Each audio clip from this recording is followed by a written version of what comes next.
Hello friends, good morning. Welcome to my amazing sa pyara sa channel Physics Universe. I hope you are all fine at your home and we are enjoying this online lectures. So guys, today's our topic is determination of relative density of a solid substance by Archimedes principle. Actually, we have discussed this topic but without Archimedes principle. So starting from relative density formula, R D is equal to, it have simple formula that mass of substance upon mass of same volume of water at 4 degree Celsius. तो इन दोनों का ratio वो हमें देगा relative density. सो दोनों में मास है, but if we are talking in the form of weight also, that is also correct for this formula. So now relative density is equal to, again, मास था तो मास के अकॉर्डिंग अगर मैं लिखूं wait of substance upon weight of water at 4 degree Celsius, you have to remember volumes are same both the times when we take substance as well as when we take water at 4 degree Celsius. Okay, now by this I can also write here weight of substance upon, yes यहाँ पर wait है, clear. तो यहाँ पर लिख सकते हैं कि weight of water, sorry, displaced when substance is inside water. तो यहाँ पर एक्चुअल में weight of water displace when substance is inside water, but यहाँ पर एक टर्म रह गया वेट लॉस, क्योंकि वी नो दैट जब कभी भी हम लोग कोई ऑब्जेक्ट को किसी मीडियम के अंदर रखेंगे तब वेट थोड़ा लॉस होगा. तो वो वेट लॉस यहाँ पर लिखना है. वेट लॉस कैसे हुआ, जब हम एयर मीडियम में रखेंगे तब कुछ ज़्यादा वेट होगा, जब उसको कुछ हाई डेंसिटी वाले मीडियम में रखेंगे उसका वेट कम हो जाएगा, तो वहाँ पर वेट लॉस हुआ. Okay, so simple weight loss अगर इसको मुझे लिखना है in the form of formula, then weight of substance it is simply W1. कहाँ पर हम लोग वेट फाइंड करने वाले हैं, in the medium of air.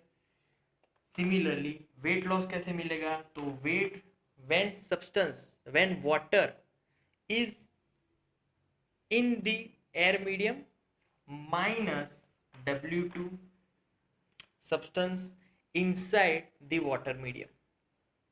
तो ये भी हमें रिलेटिव डेंसिटी देगा.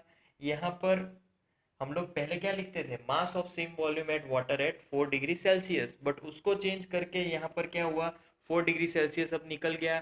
टेम्परेचर की कोई चिंता नहीं, बट सिर्फ यहाँ पर W1 तो वो तो ऊपर का ही वेट है, ऊपर का वेट मतलब कि wait of substance in air. Similarly wait of substance in air minus weight of substance in medium, that gives us relative density formula. यहाँ पर ये जो रिलेटिव डेंसिटी की फॉर्मूला है, इधर भी यहाँ पर हमें दो एक्सपेरिमेंट करने हैं जिससे कि हम लोग इसका जो पूरा कंक्लूजन हो सके वो ला पाए. तो दो एक्सपेरिमेंट है. फर्स्ट एक्सपेरिमेंट, पहला एक्सपेरिमेंट है when substance is insoluble in liquid. अगर सब्सटेंस इनसॉल्युबल होगा और उसको लिक्विड में रखेंगे तो जो एक्सपेरिमेंट करने वाले वो पहले देख लेंगे. तो पहला क्या ध्यान में रखना है कि जो भी हमारे पास सब्सटेंस है उसका सिंपल वेट फाइंड कर लो. उसका जो वेट मिले दैट इज W1. किससे वेट फाइंड करोगे? बैलेंस से। तो W1 is the weight of substance in air. Clear? अब क्या करना है? तो सिंपल मैं थोड़ा सा एक छोटा सा डायग्राम ड्रॉ करूंगा और left hand side of the balance, जो कि लेफ्ट हैंड साइड वाला बैलेंस का डायग्राम है। ओके, यहाँ से मैंने एक स्ट्रिंग नीचे रखी। ओके, यहाँ पर मेरा सब्सटेंस है, मैंने वेट तो फाइंड कर दिया इन द एयर। अब मुझे वेट फाइंड करना है। सिंपल एक टेबल यहाँ पर रखो और वो जो सब्सटेंस है उसको पानी में रख दो। क्या होगा? यहाँ पर वो ऊपर लगेगा, अपथ्रस्ट लगेगा, क्योंकि यहाँ पर मैंने पानी रख रखा है। अगर हाई डेंसिटी वाला मीडियम है तो यहाँ पर अपथ्रस्ट लगेगा, तो उसका वेट कम हुआ। तो उसके हिसाब से मुझे राइट हैंड साइड से थोड़ा वेट हटाना पड़ेगा, जिससे कि ये फिर से बैलेंस हो जाए। तो नया वेट यहाँ पर लिखूंगा, W2 is the new weight and that is the weight of substance in medium, or we can say water inside the water. Clear? तो W2 W1 सब कुछ हो गया। अब उसके हिसाब से रिलेटिव डेंसिटी की मैं फॉर्मूला लिखूंगा। Relative density is equal to W1 upon W1 minus W2. So this is the loss of weight when we put substance inside some medium. Clear? तो ये हो गया फॉर्मूला। अब दूसरा जो एक्सपेरिमेंट है वो किस चीज के लिए? So experiment when substance is soluble. Substance पूरा मिक्स हो जाता है, हमारे जो मीडियम है वाटर में है, पूरा सॉल्यूबल हो सकता है। सॉलिड सब्सटेंस है फिर भी सॉल्यूबल है, तो तब कौन सी फॉर्मूला लेनी है? सो सिंपल, हमें क्या करना है? Formula is as it is W1 upon W1 minus W2, but multiplication में एक टर्म बढ़ जाएगा and that term is relative density of liquid. जो भी हमने लिक्विड लिया है, वाटर लिया है, तो वाटर के रिलेटिव डेंसिटी से उसको मल्टीप्लाई कर देना पड़ेगा, क्योंकि ये सॉल्यूबल है। बाकी सिर्फ मल्टीप्लाई करने से नहीं आएगा। पूरा जो एक्सपेरिमेंट में हमने ये जो एक्सपेरिमेंट किया ना, वैसा ही एक्सपेरिमेंट फिर से यहाँ पर रिपीट करना है और फिर मल्टीप्लाई करना है।